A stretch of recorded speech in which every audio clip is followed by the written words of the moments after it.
Bueno, tenemos un invitado muy especial que viene desde Barcelona, es el director general del Congreso Mundial de Infancias y Adolescencias, Carlos Villagrasa, que está con nosotros. ¿Cómo te va, Carlos? ¿Qué tal? Muy bien, Un gusto. gracias. Bueno, ¿cómo se está desarrollando esto en Córdoba?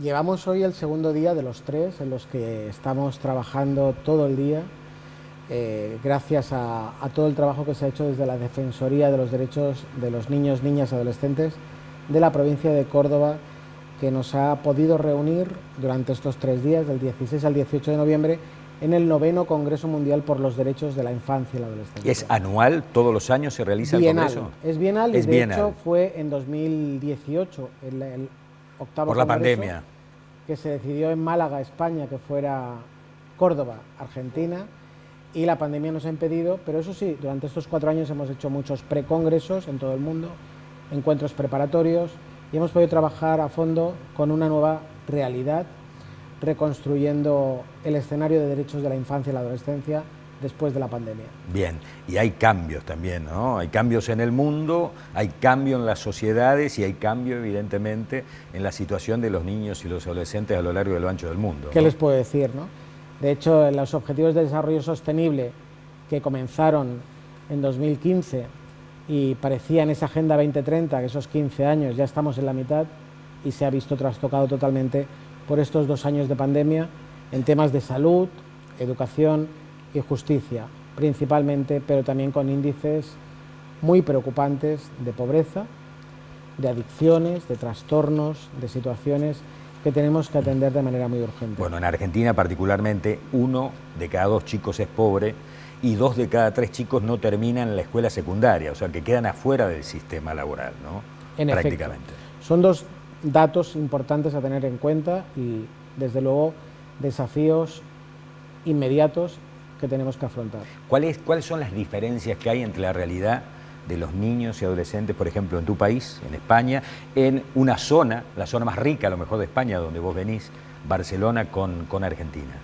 Hay grandes diferencias de todo tipo, pero no solo entre estos 2 países. Piensen que vienen personas de 16 países al Congreso Mundial, aquí en Córdoba, con realidades distintas, pero que finalmente los derechos de la infancia son únicos, ¿no? Este domingo haremos ya el 33 aniversario de la Convención sobre los Derechos del Niño, ratificada por Argentina, y en el que tampoco tenemos tantas diferencias, porque incluso en los países que se pueden considerar más desarrollados hay un cuarto mundo, muchas veces oculto, una crisis económica que nos aplasta a todos, problemas, el conflicto bélico de Ucrania lo tenemos muy cerca, esa invasión de Rusia, tremendo, ¿no? Con ese desplazamiento forzado que nos da un contexto muy difícil. ¿Cómo se vive en Europa? Porque acá lo vemos como muy distante. Cuando arrancó, en Europa, que hay cercanía geográfica, digamos, ¿lo ven igualmente distante o no? No, no lo tenemos nada distante, porque de hecho hemos tenido que aceptar, admitir y acoger a muchos refugiados, mujeres, niños, especialmente niñas de Ucrania, y está muy cerca. Y el conflicto además trae otros coletazos, ¿no? Económicos, por ejemplo, crecimiento del precio de los hidrocarburos, de los combustibles, de la energía, etcétera, etcétera, ¿no? Ahí es donde nos damos cuenta del efecto global, como ocurrió con la pandemia, que es un tema de salud global que paralizó el mundo.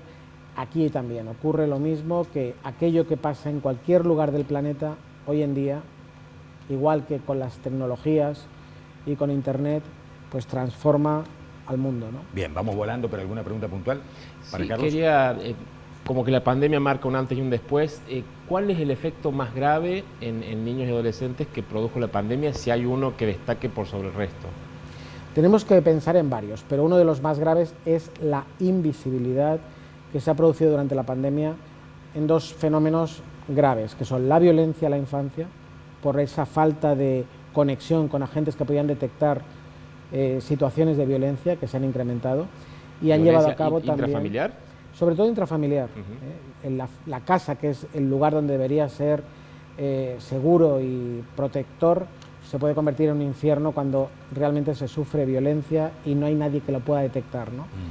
Y el otro efecto son esas secuelas que produce la pandemia. Somos supervivientes de la pandemia, pero los niños, niñas, adolescentes vienen con graves dificultades generadas por esa situación, ese tiempo en el que se han producido un incremento clarísimo en suicidios adolescentes, en ideación suicida, en adicciones, en situaciones en las que Tremendo. nos presenta ahora la salud desde una perspectiva integral, salud mental, emocional, como hemos estado trabajando estos días en el Congreso Mundial. Carlos, ¿y la violencia de niños contra niños, adolescentes contra adolescentes, el bullying que está tan lamentablemente de moda, podríamos decir, ¿no?, que va increciendo? La violencia es un fenómeno poliédrico, por tanto no solo es violencia hacia la infancia, sino incluso también inversa, violencia filioparental, de la infancia a los progenitores, abuelos, abuelas, personas con discapacidad, violencia entre iguales. La discriminación, el acoso, el hostigamiento es sin duda un problema, el noviazgo adolescente muchas veces con parámetros violentos, y no olvidemos la violencia o la ciberviolencia que se produce en las redes y la violencia institucional, porque un niño que entra en el sistema de protección puede no ser protegido adecuadamente y sufrir lo que llamamos una revictimización, una violencia secundaria por no recibir la atención apropiada por los servicios públicos, sean los que sean, de justicia, servicios administrativos. No es un problema solo de Latinoamérica. No es un problema solo de Latinoamérica, ni muchísimo menos. Además compartimos no solo códigos culturales, normas comunes, códigos muy avanzados, pero que realmente se enfrentan a una realidad. ¿No? De allí venimos. Y somos hermanos. No voy a parafrasear la frase de Alberto, ¿te acuerdas que armó un bolón que mezcló a Nito Nevia con qué sé yo? No la voy a decir Mejor. esa, pero no la vamos a utilizar. Pero de allí venimos. Carlos, ha sido un gusto. Muchas gracias. Se han sentido bien en Córdoba, la infraestructura ha sido lo que más adecuada. tenemos que agradecer, y agradecer sobre todo a la Defensoría. Están de en el los Bustos, ¿no? derechos, Que está muy estamos, lindo efectivamente, ese centro y integral. la hospitalidad, la amabilidad cordobesa.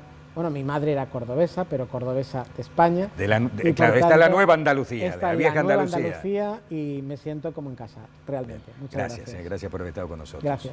Y nosotros vamos a la pausa rápidamente, nuevamente, y nos reencontramos. Cuando nos volvamos a encontrar, vamos a hablar un ratito sobre el conflicto de la salud, bastante inorgánico en este caso, pero que también con efecto dominó va para arriba. Ya venimos.